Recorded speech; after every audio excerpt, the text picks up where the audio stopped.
अस्सलाम वालेकुम ज़हर ज़िंदगी ड्रामे जी दोस्तों नेक्स्ट एपिसोड धमाकेदार तव्हांखे कहाणी ॿुधाईंदा हलूं। सोप सीरियल ड्रामो ज़हर ज़िंदगी इन जी सॼी कहाणी ॿुधाईंदासीं दोस्तों, जेका किस्त अचण वारी आहे 2 ॾींहं खां पोइ। तव्हांखे इहो ॿुधाईंदासीं इन में कहिड़ी ग़लती कई आहे किस्त में, जेका राति गुज़री वई। हाणे तव्हां ॾिठी इन में हिकु वॾी ग़लती बि हुई, थी सघे थो तव्हां नोट बि कई हुजे या न, इहो बि तव्हांखे ॿुधाईंदासीं दोस्तों। इन वीडियो खे पूरो ॾिसो जीअं तव्हांखे सॼी कहाणी सम्झ में अचे, ऐं थी सघे त शायदि ख़ुशो वीडियो यूट्यूब चैनल खे बि ज़रूरु सब्सक्राइब कंदा।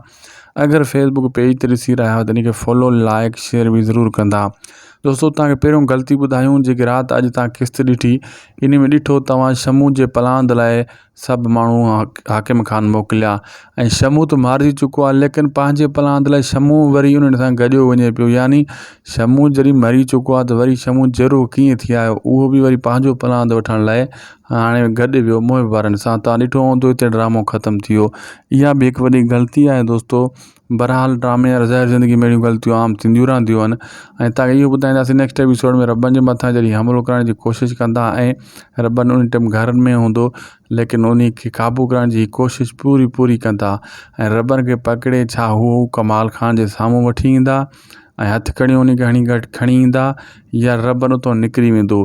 बिल्कुलु दोस्तों, इन ॿिन्ही मां हिकिड़ो कमु पको थींदो। छा हाणे हिकिड़ो तव्हां लाइ सुवाल असां रखूं था, छाजे करे छा रॿनि कमाल खान जा माण्हू पकिड़े उन रॿनि खे वठी ईंदा? हिकु सुवाल हीअ आहे, या रॿनि उतां भॼण में कामयाबु थी वेंदो? हिकिड़ो कमु थियण वारो आहे, बिल्कुलु तव्हां गारंटी सां ॿुधायूं था।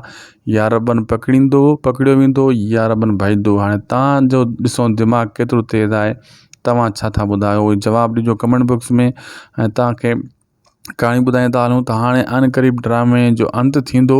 बहरहाल कमाल खान जो बि अंत थींदो, ऐं ॻोठ वारनि खे पादर ठहुका लॻा। मां तव्हांखे पोइ किस्ते में ॿुधायो, अञा ॻोठ वारनि खे थोरा धका पादर ॿिया बि लॻंदा, छाजे करे उन्हनि खे पादरनि जी सख़्तु ज़रूरत आहे।